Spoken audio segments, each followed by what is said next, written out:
The morning sun rose over New Tokyo like any other day in 2387. Children played in parks while their parents headed to work.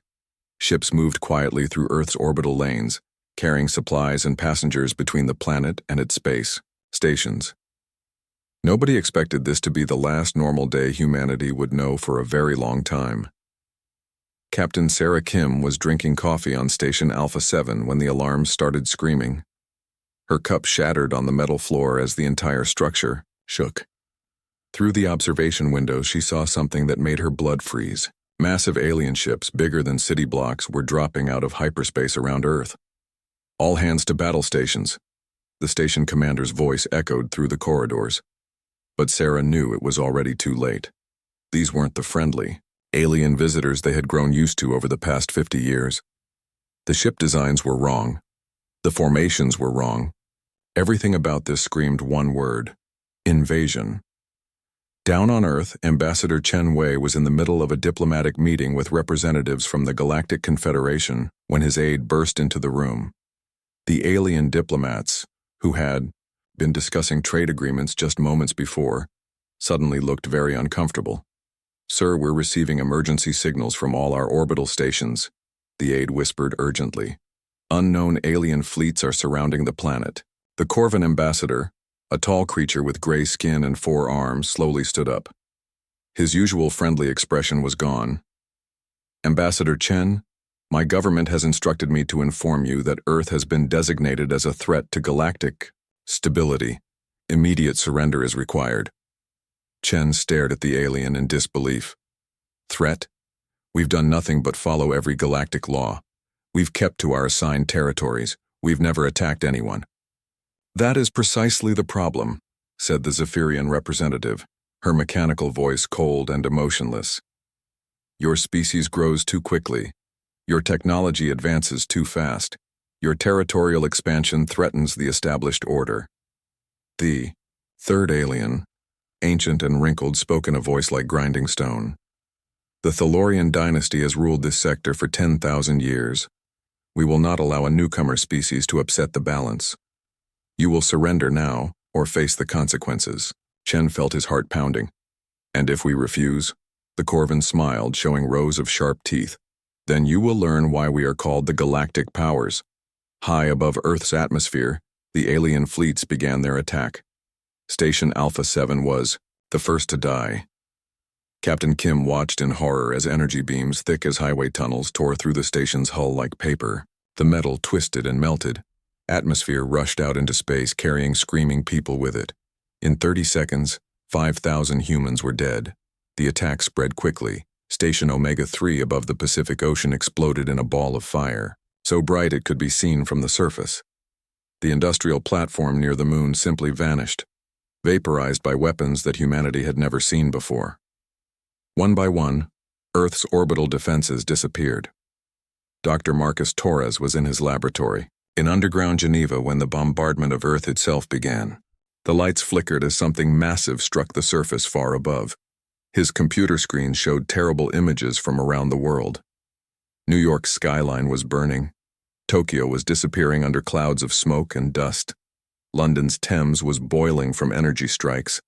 "Sir, we're receiving direct communication from the alien fleet," his assistant reported, her voice shaking. On the main screen, the face of the Corvan admiral appeared. Behind him, displays showed real-time images of Earth cities burning.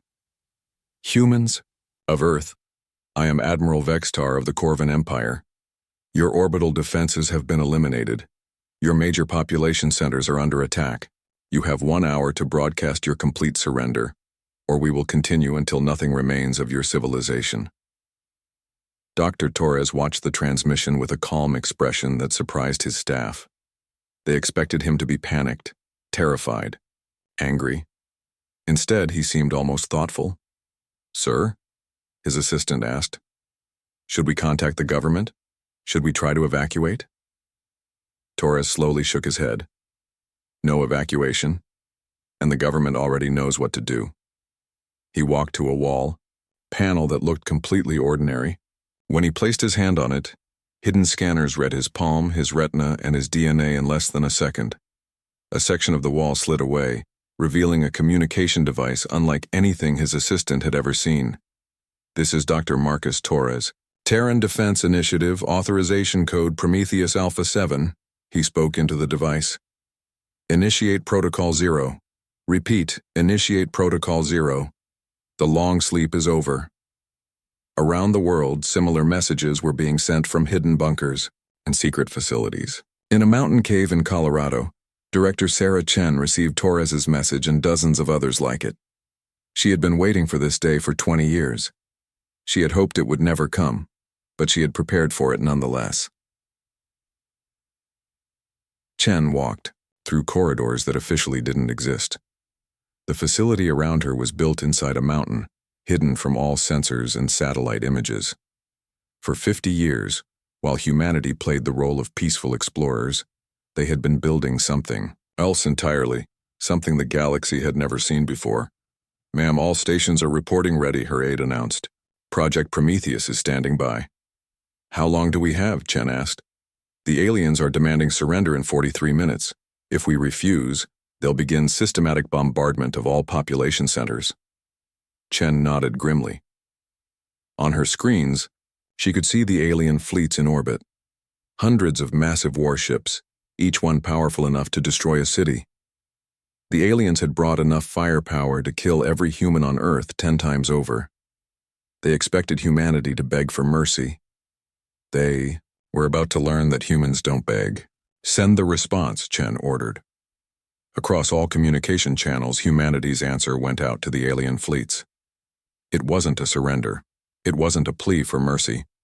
It was 5 words, spoken in a calm, clear voice. "You have made a mistake, Admiral." Vextar laughed when he heard the human response. "A mistake? We have 1,000 ships. You have nothing. Your orbital defenses are gone. Your cities are burning. What mistake could we possibly have made?" But the humans had already cut the communication. No begging, no negotiation. Just those 5 words. On Earth's surface, the bombardment continued. Millions died in the first few hours. The aliens carved through humanity's major cities like a hot knife through ice. They expected the survivors to send desperate messages begging for mercy. They expected fear and panic and chaos. Instead, they got silence. Deep underground, in facilities the aliens knew nothing about, different kinds of machines were waking up. Assembly lines that had been dormant for decades began to move. Automated factories started their work. Resource extraction systems came online. Dr. Torres stood in his hidden laboratory, watching displays that showed the true scope of what humanity had built in secret. "How long until the first units are ready?" 3 months for initial production run, came the reply. "Full deployment in 6 months." Torres smiled grimly. "The aliens think they've won. They think humanity is broken. On the surface, Earth's cities burned. Orbital stations floated as twisted metal debris. Millions of humans were dead or dying. To anyone watching, it looked like humanity was finished. But deep beneath the ground, in places the galactic powers had never imagined, the real war was just beginning. 3 weeks had passed since the attack began. The alien fleets hung in Earth's orbit like metal vultures, watching the planet burn below. Admiral Vextar was growing impatient. Usually, species surrendered within days of seeing their cities destroyed. The humans were taking much longer to break than expected. "Status report," Vextar demanded from his command ship. "Sir, we've eliminated approximately 30% of major population centers," his tactical officer reported. "But we're still receiving no communication from Earth's government. No surrender broadcasts, no requests for mercy." Vextar's 4 arms gestured in frustration. "What about their space assets? Any attempt to rebuild orbital defenses?" "None. Sir, a few small ships have tried to escape the system, but we've destroyed them all. The humans appear to be doing nothing." This was wrong. In Vextar's 1,000 years of military service, he had conquered dozens of worlds. Species always followed the same pattern: shock, resistance, negotiation, surrender. The humans had skipped straight from shock to nothing. It was as if they had simply given up and were waiting to die. But that wasn't what was really happening. Deep beneath the Colorado mountains, Director Sarah Chen stood in a facility that the galaxy's most advanced sensors couldn't detect. The Terran Defense Initiative had been humanity's greatest secret for over a century. While alien diplomats thought they were dealing with peaceful explorers, Chen's organization had been preparing for war. Manufacturing status? She asked her chief engineer. All primary facilities are now online, came the reply. The lunar base began production yesterday. The asteroid belt facilities will be ready within the week. We're currently producing 1,000 units per day and accelerating. Chen nodded. Around her, massive screens showed the progress of Project Prometheus. Hidden factories throughout the solar system were working at maximum capacity, but they weren't building normal weapons or ships. They were creating something entirely new. Show me the latest test results, Chen ordered. On the main display, video feeds showed the first completed autonomous war machine units. They looked nothing like the bulky robots that most species used in combat. Instead, they were sleek, black machines about the size of a small aircraft. Their surfaces seemed to shift and change as internal systems reconfigured themselves. Unit AWM-0001 through AWM-100 have completed all testing phases, the engineer reported. They've demonstrated full adaptation capability, swarm coordination, and combat effectiveness beyond our projections. Chen watched as one of the war machines transformed its shape in real time, growing additional weapon ports and sensor arrays. How intelligent are they? Each unit has processing power equivalent to our best supercomputers. But that's not the impressive part. When they network together, their combined intelligence grows exponentially. 100 units thinking together are smarter than any single artificial intelligence we've ever built. This was what made the human war machines different from anything the galaxy had seen. Other species built weapons that followed orders. Humans had built weapons that could think, learn, and adapt faster than their enemies could react. On Earth's surface, Captain Marcus Rodriguez was learning to survive in the new world the aliens had created. His space patrol ship had been destroyed in the first wave of attacks, but he and his crew had managed to reach the surface alive. Now they were part of a growing underground resistance. "Sir, we've got movement," his communications officer whispered. They were hiding in the ruins of what used to be downtown Seattle, watching alien patrol craft search through the rubble. Rodriguez studied the enemy through his scope. The Corvan soldiers were thorough but predictable. They followed standard search patterns that humanity had been studying for 50 years. "Mark their positions, we'll hit them tonight." His team had been conducting guerrilla operations for weeks now. Small strikes against alien patrols, sabotage of their equipment, rescue of human survivors. They couldn't do much damage, but they were learning valuable information about enemy tactics and technology. "Captain, we're receiving a coded transmission," the communications officer reported quietly. Rodriguez put on his headphones and listened to the encrypted message. His eyes widened as he heard what it contained. "Pack it up," he ordered his team. "We're moving to the extraction point, now." "Sir, what's happening?" Rodriguez smiled for the first time in weeks. "The cavalry is coming." Back in space, Admiral, Fextar was dealing with an unexpected problem. His forces were starting to take casualties. Not many, but enough to be concerning. Human resistance fighters were conducting hit-and-run attacks against ground patrols. More troubling, several of his smaller ships had simply vanished while on patrol duty. "What do you mean, vanished?" Vexitar demanded. "Sir, patrol ship Corvan 7 was conducting a standard sweep of the asteroid belt. We lost contact 3 hours ago. When we sent a search team, we found debris, but..." The tactical officer hesitated. "But what?" "The debris pattern is wrong. Sir, it looks like the ship was taken apart piece by piece, not destroyed by weapons fire, and there are signs that parts of the ship were harvested." Vexter felt a chill run through his body. "Harvested?" Before his officer could answer, another alarm sounded. "Admiral, we're detecting energy signatures from the lunar surface, multiple locations." "Show me." The main screen displayed the dark side of Earth's moon. Dozens of bright spots were lighting up across the surface. Energy readings were off the charts. "Those are industrial facilities," the sensor operator reported. Massive ones. They've been hidden, but they're coming online now. Vextar stared at the display in shock. How long have those been there? Based on the power signatures, decades, sir. Maybe longer. The realization hit Vextar like a physical blow. The humans hadn't been peaceful explorers at all. They had been preparing for war this entire time. While his people thought they were dealing with harmless farmers and scientists, humanity had been building secret military installations throughout their solar system. Sir, we're receiving multiple launch signatures from Earth, another officer reported urgently. Hundreds of them, small craft, very fast, heading for deep space. Intercept them. We're trying, sir, but they're using some kind of stealth technology. Our sensors can barely track them. Vexitar watched his tactical display as dozens of unknown human craft scattered throughout the solar system.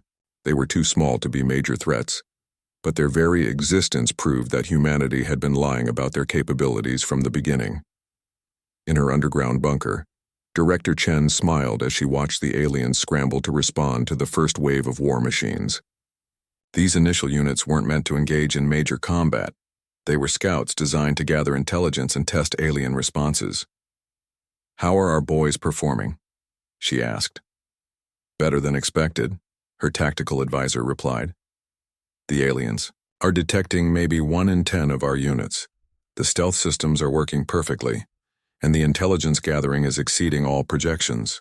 Each war machine was recording everything it observed about alien technology, tactics, and capabilities. When they returned to base, that information would be used to upgrade the next wave of units. It was a learning system unlike anything the galaxy had ever encountered. "When will the main force be ready?" Chen asked. 67 days for the first major deployment. 100,000 units, fully armed and equipped. Chen nodded. "And the aliens still don't know what's coming." High, above Earth, Admiral Vextar was beginning to suspect that his easy conquest was about to become something very different. The humans weren't begging for mercy. They weren't trying to negotiate. Instead, they seemed to be preparing for something. "Admiral," his intelligence officer reported, "we've analyzed the wreckage from our missing patrol ships. The humans are using our own technology against us. They've somehow reverse-engineered our weapons and incorporated them into their own systems." Vextar's blood ran cold. "How is that possible?" "We don't know, sir. But the evidence is clear. They're not just fighting back. They're learning from every encounter. For the first time since the invasion began, Admiral Vexitar wondered if the Corvin Empire had made a serious mistake. But it was too late to change course now. The die had been cast. Deep underground, in facilities that spanned continents, humanities, war machine production was accelerating. The sleeping giant was finally awake, and it was very, very angry. 3 months had passed since the invasion began. Admiral Vextar stood on the bridge of his flagship, staring at reports that made no sense. His forces controlled Earth's orbit and had destroyed most major cities, but somehow the humans were getting stronger instead of weaker. "Sir, we've lost 12 more patrol ships this week," his tactical officer reported. "The humans are using tactics we've never encountered before." "What kind of tactics?" Vextar demanded. "They attack in coordinated groups, sir, but not like normal fleet formations. They move like hunting animals. They single out isolated ships, attack from multiple directions, then disappear before we can respond." Vextar's claws clicked against his command console in frustration. "How many ships are we talking about? Hundreds? Thousands?" "That's the strange part, sir. Our sensors suggest small numbers, maybe 50 to 100 craft maximum, but they're incredibly effective." What Admiral Vextar didn't know was that he wasn't fighting normal spacecraft at all. The human war machines had been designed to operate in ways that alien military doctrine couldn't understand or counter. Deep in the asteroid belt, a pack of 20 war machines was stalking a Zephyrian supply convoy. Unit AWM-2847 served as the pack leader, coordinating the attack through instantaneous neural links with its companions. To the aliens, it looked like 20 separate ships. In reality, it was more like a single organism with 20 bodies. Target analysis complete. AWM-2847, Transmitted to the pack. Zephyrian Heavy Cruiser, 2 escort destroyers, standard defensive formation. Recommend pattern Theta 7. The pack spread out across 3-dimensional space, moving with perfect coordination. They had studied thousands of hours of alien combat footage and identified every weakness in their standard tactics. The Zephyrians relied on heavy frontal firepower and energy shields. They expected enemies to attack in straight lines and follow predictable patterns. They weren't prepared for predators. UM-2847 struck first, materializing out of the asteroid field behind the convoy. Its weapons, reverse-engineered from captured alien technology and improved by human engineering, sliced through the rear escort's engines. The destroyer spun helplessly, its propulsion system destroyed. Before the aliens could react, the rest of the pack attacked from all directions simultaneously. They moved like wolves bringing down prey, each one targeting a specific system. One machine destroyed the heavy cruiser's main weapons, another crippled its communications, a third blasted holes in its cargo holds. The entire attack lasted 90 seconds. When it was over, the convoy was dead in space and the war machines had vanished back into the asteroid field. They left behind enough wreckage to study and improve their tactics, but took key components to upgrade their own systems. On Earth, director Sarah Chen watched real-time feeds from hundreds of similar engagements happening across the solar system. The first wave of war machines was performing beyond all expectations. Current operational status? She asked her staff. We have 127,000 units active and operational, her chief engineer reported. Battle effectiveness is running at 340% of projections. Enemy losses are accelerating while our casualties remain minimal.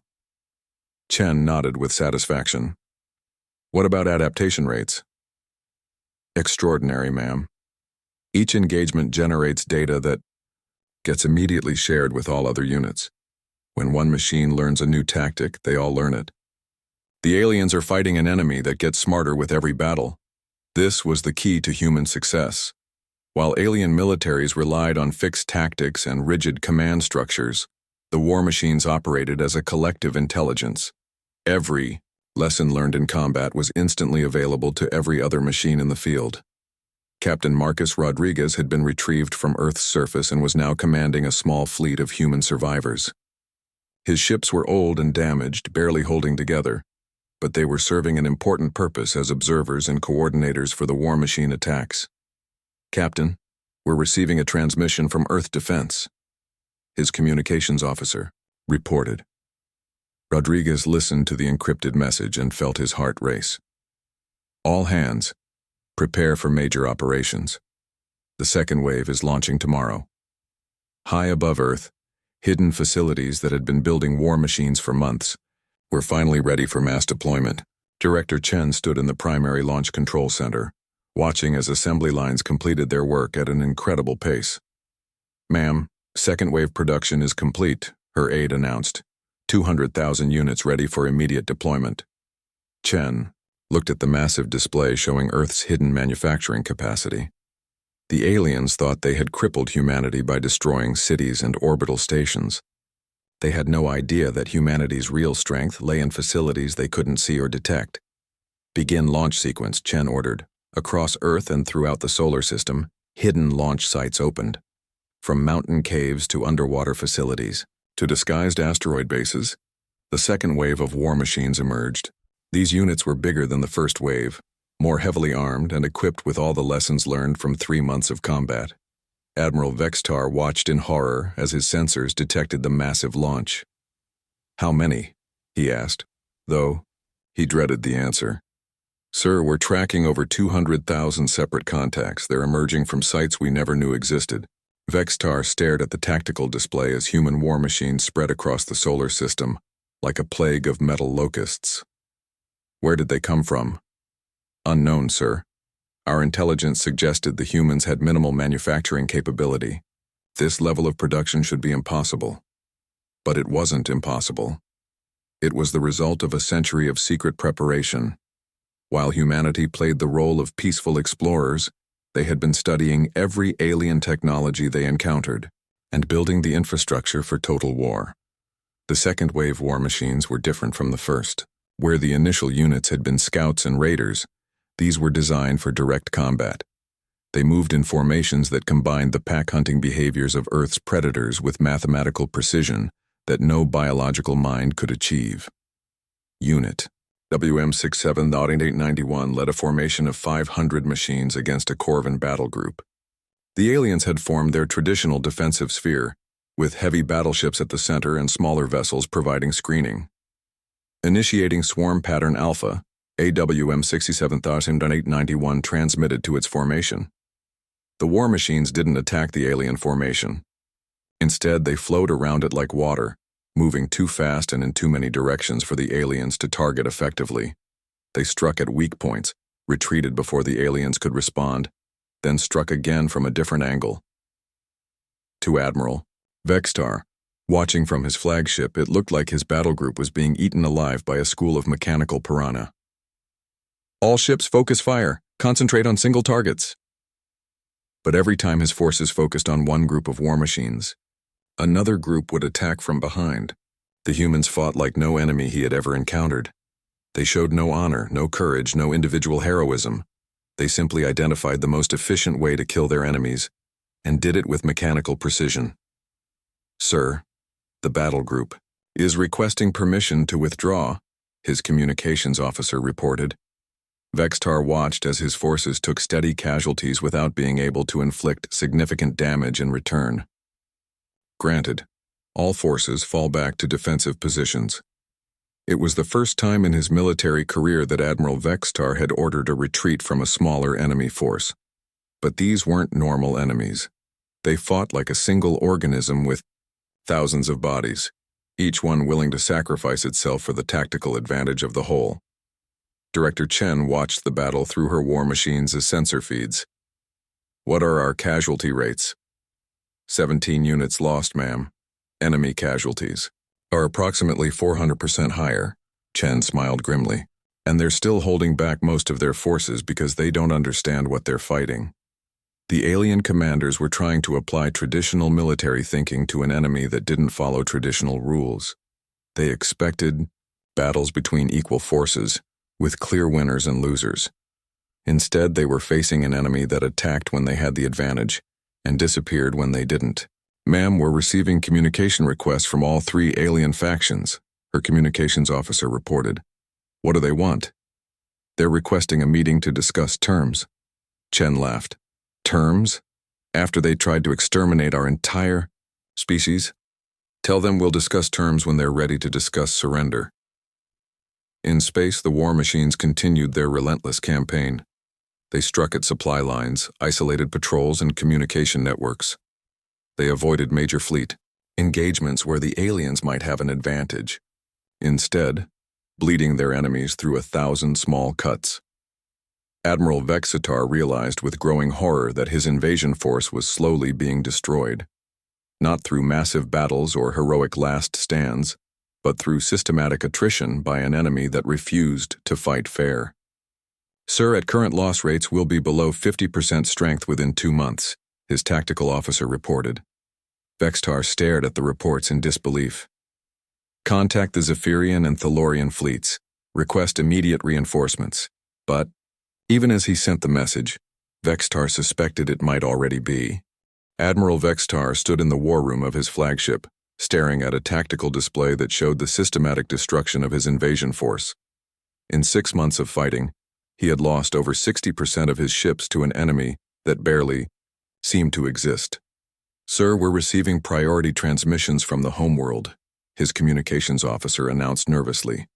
Vextar activated the secure channel and found himself face-to-face with Supreme Commander Thekvar, the highest military authority in the Corvan Empire. The ancient warrior's expression was dark with fury.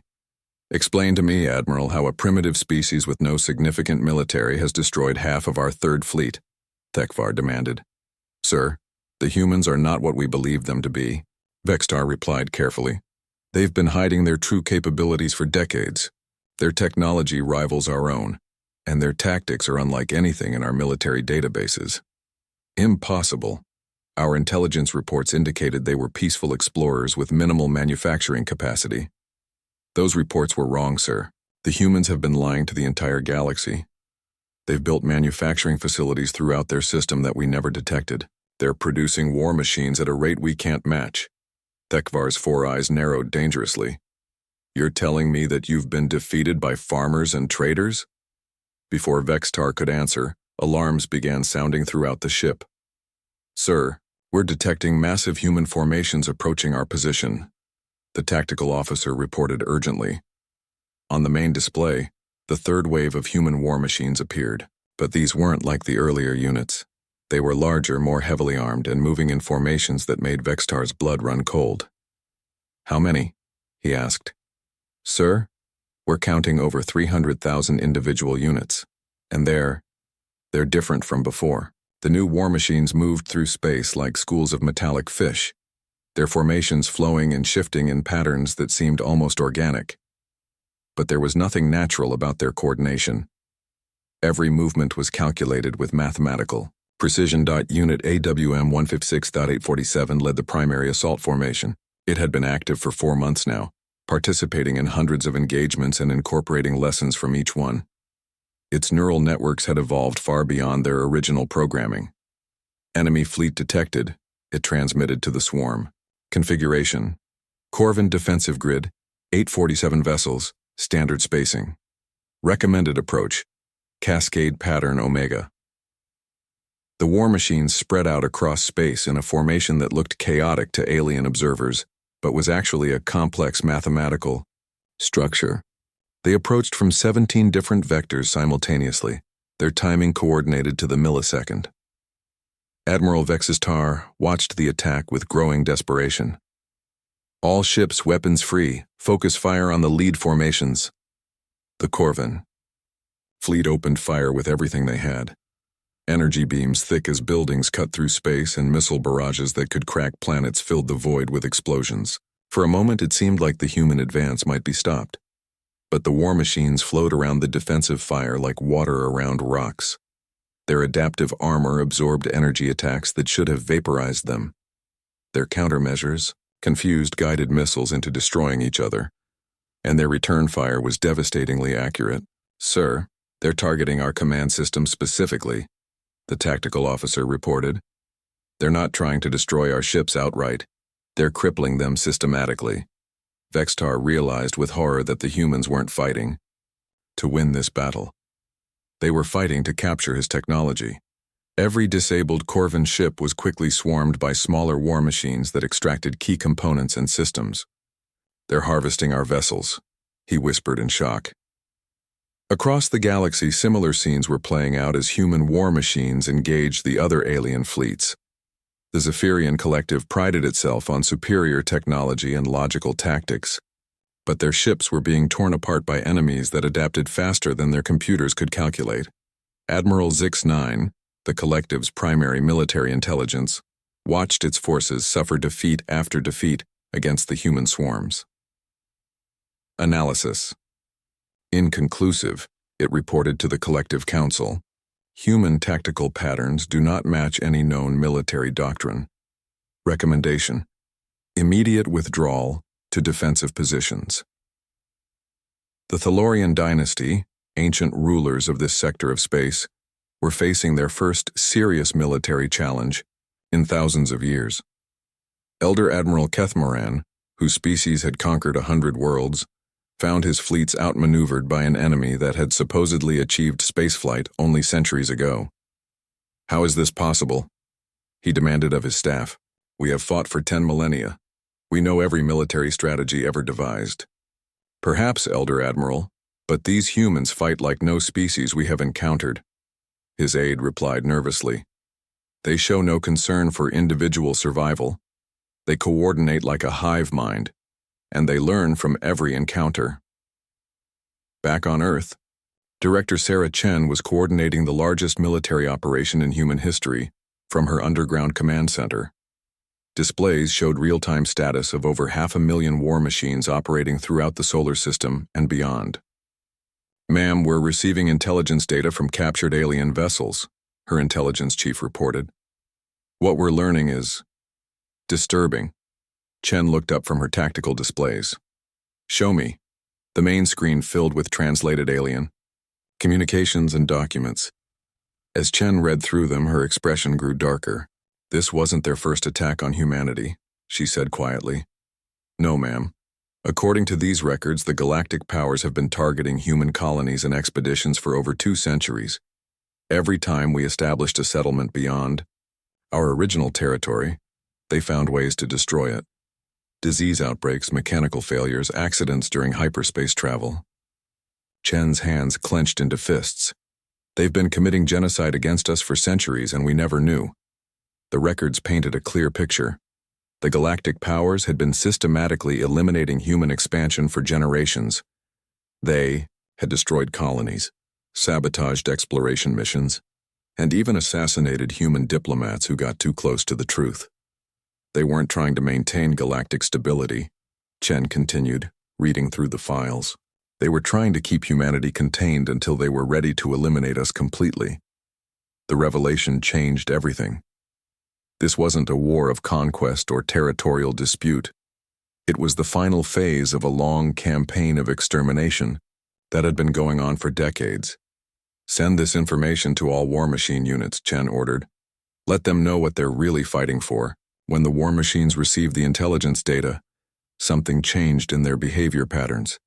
Their attacks became more focused, more aggressive. They began targeting alien command structures specifically, hunting down the officers responsible for the genocide campaigns. Admiral Vextar found his flagship surrounded by a swarm of war machines that ignored his other vessels completely. They wanted him specifically. "Sir, they're demanding your surrender," his communications officer reported with disbelief. "My surrender? Since when do humans take prisoners?" The response came directly from the lead war machine. "Admiral Vextar, you are designated as a war criminal responsible for the destruction of human colony Epsilon 7 in 2341. You will be taken into custody for trial." Vextar stared at the transmission in shock. Epsilon 7 had been destroyed by natural disasters 46 years ago. How could the humans possibly know about his involvement? "Sir, they're broadcasting the same message to Admiral Zix-9 and Elder Admiral Keth Moran," his aide reported. "They know about all of it. Every attack, every sabotaged colony, every assassination." For the first time, Vextar understood that this war wasn't about territory or resources. It was about justice. The humans weren't trying to conquer the galaxy. They were trying to hold the galactic powers accountable for centuries of hidden genocide. "Sir, we're receiving emergency transmissions from the homeworld," the communications officer announced. "They're ordering all fleets to withdraw immediately and requesting emergency peace negotiations." But it was too late for simple withdrawal. The human war machines were no longer content to defend their territory. They were hunting down every ship and officer involved in the conspiracy against humanity. Unit AWM 200,000 transmitted to its swarm. Primary objectives updated. Capture all vessels containing evidence of war crimes. Neutralize all resistance. Prepare for Phase 4 operations. Admiral Vextar watched in despair as his once mighty fleet was systematically dismantled by an enemy that had turned from prey into predator. The humans had evolved beyond what anyone thought possible, and they were just getting started. In her command center, Director Chen was already planning the next phase of operations. "Begin production of the 4th wave. 400,000 units optimized for deep space operations. Ma'am, our current forces are already achieving overwhelming superiority. Do we really need more units?" Chen smiled grimly as she looked at the galactic map showing human war machines spreading throughout known space. "We're not just fighting for survival anymore.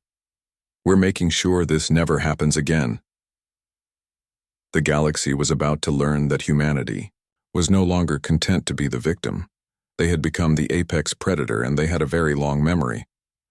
Director Sarah Chen stood in what used to be the United Nations building in New York, now rebuilt and serving as the headquarters for Earth's new galactic government. Through the reinforced windows, she could see the skyline rising from the ashes of the alien bombardment. Construction robots worked alongside human crews to rebuild the city, but now every building included hidden defensive systems. "Ma'am, the final production run is complete," her aide announced. 700,000 war machines are now operational and deployed throughout the galaxy. Chen nodded as she reviewed the deployment map. Red dots marked the location of every human war machine, spread across dozens of star systems in a pattern that covered all major trade routes and communication networks. The galaxy had never seen anything like it. Status of the alien fleets? All three powers have withdrawn to their home systems. The Corvan Empire has lost 73% of their military assets. The Zephyrian Collective is down to 41% operational capacity. The Thalorian dynasty has suffered their worst military defeat in recorded history. But the war wasn't ending in the traditional sense. There had been no final battle, no surrender ceremony, no peace treaty. Instead, the conflict had simply stopped. The alien powers had withdrawn their forces and were now sending increasingly desperate diplomatic messages. On the bridge of his damaged flagship, Admiral Vextar was composing what he knew would be his final military report. His once mighty Third Fleet was reduced to less than 200 operational vessels, and human war machines patrolled the space around his retreat route like mechanical sharks. Supreme Commander Thekvar, this is my final transmission, he spoke into the recorder. The human military capabilities were severely underestimated. Recommend immediate cessation of all hostile activities and emergency diplomatic contact. The humans are not seeking territorial conquest. They appear to be establishing something else. Vextar looked at his tactical display, where human war machines maintained perfect formations just outside weapons range. They weren't attacking anymore. They were watching, waiting, making sure the Corvan fleet stayed exactly where it was supposed to stay. They're not fighting a war anymore, he continued. They're enforcing a new order. Across the galaxy, similar scenes were playing out. Human war machines had taken strategic positions at every major hyperspace junction, every important trade route, every communication relay. They weren't occupying alien territory, but they were making it clear that they controlled galactic movement. Elder Admiral Keith Moran of the Thalorian dynasty stood in his ancient throne room, staring at reports. That seemed impossible. His species had ruled this sector for 10,000 years. They had never even imagined that another species could challenge their dominance. The humans have not demanded our surrender, he told his council. They have not occupied our worlds or claimed our territory. Instead, they have simply contained us. One of his advisors, young by Thalorian standards at only 800 years old, spoke carefully. Elder Admiral, perhaps we should consider their diplomatic messages. Keth Moran's ancient eyes fixed on the younger Thalorian. You mean their demands? They are not demanding tribute or territory, Elder Admiral. They are demanding accountability. The human diplomatic messages had been clear and non-negotiable. Every officer involved in the secret genocide campaigns would be turned over for trial. Full disclosure of all anti-human operations would be provided. Reparations would be paid to the families of victims. And most importantly, all three galactic powers would accept a new system of international law with humans as equal partners. Admiral 6-9 of the Zephyrian Collective was processing the same information through its logic circuits. The mathematical analysis was clear. Resistance was no longer possible. Human military superiority was absolute, but the humans weren't acting like typical conquerors. Analysis indicates human objectives are not territorial expansion, Zix-9 reported to the Collective Council. Their actions suggest establishment of enforcement mechanism for galactic law. Explain, came the response from the Council. Humans have positioned 700,000 autonomous enforcement units throughout known space. These units respond to violations of declared human standards for acceptable behavior. Effect is creation of galactic police force with humans as primary authority. It was true. The war machines weren't occupation forces. They were enforcers of a new galactic order that humanity was imposing through overwhelming military superiority. On Earth, Chen was meeting with representatives from dozens of neutral species who had watched the conflict with growing alarm. The conference room was filled with aliens who had never imagined that humans could challenge the established galactic powers. Director Chen, the Altarian ambassador, spoke carefully. What exactly do humans want from the galaxy? Chen looked around the room at the assembled diplomats. These species had lived under the threat of the three galactic powers for centuries, accepting their secondary status because they had no choice. "We want the same thing we've always wanted," she replied, "to be left alone to live our lives in peace. The difference is that now we have the ability to ensure that peace." "By placing war machines throughout the galaxy?" the Rigelian representative asked. "By making sure that no species can ever again conduct secret genocide campaigns against innocent populations," Chen answered firmly. "The evidence we recovered from alien databases shows that the three powers have been doing this for millennia. Not just to humans, but to dozens of species. How many civilizations have been quietly eliminated because they were seen as inconvenient?" The room fell silent as the implications sank in. Many of the assembled diplomats had probably lost colonies, or expeditions to accidents that were actually assassinations. "What we're establishing," Chen continued, "is a system where such actions have consequences, where smaller species don't have to live in fear of being eliminated by larger powers." The Centaurian delegate leaned forward. "And who decides what constitutes acceptable behavior?" Chen smiled. "We all do, together. But with one important difference: now the rules will be enforced. Unit AWM 700,000, the final and most advanced war machine ever built, patrolled the space near Earth. It had been given a special mission to serve as humanity's ultimate guarantee of security. If any alien power ever again attempted to threaten human civilians, this single machine had the capability to sterilize entire star systems. It was a terrible responsibility, but one that the machine accepted with mechanical calm. It understood what it represented: the promise that humanity would never again be defenseless. Dr. Marcus Torres, now serving as Earth's Minister of Galactic Affairs, was reviewing the responses to humanity's diplomatic ultimatum. The three galactic powers had 90 days to comply with human demands or face escalated enforcement action. "Sir, we're receiving a priority transmission from the Corvan Empire," his aide announced. Torres activated the communication system and found himself looking at Supreme Commander Thekvar himself. The ancient Corvan looked defeated and exhausted. "Minister Torres, the Corvan Empire formally accepts the human terms," Thekvar announced. "We will provide full documentation of all anti-human operations. We will surrender the officers responsible for war crimes, and we will accept human authority in all matters of galactic law." Similar messages arrived within hours from the Zephyrian Collective and the Thalorian dynasty. The three powers that had ruled the galaxy for millennia were surrendering their authority to a species they had tried to exterminate. Chen stood on the observation deck of the new Earth Defense Station, watching as alien ships arrived carrying the war criminals who would face human justice. It had taken 8 months, but the galaxy was finally acknowledging what humans had become. "Ma'am, the Galactic Council has formally voted to establish the new legal framework," her aide reported. "Humans are now recognized as the primary enforcement authority for interstellar law." Chen nodded as she watched a Corvan transport dock with the station. Admiral Vextar himself was aboard, coming to face trial for his role in the genocide campaigns. But this wasn't about revenge anymore. It was about justice and prevention. "Begin the transition to peacetime operations," she ordered.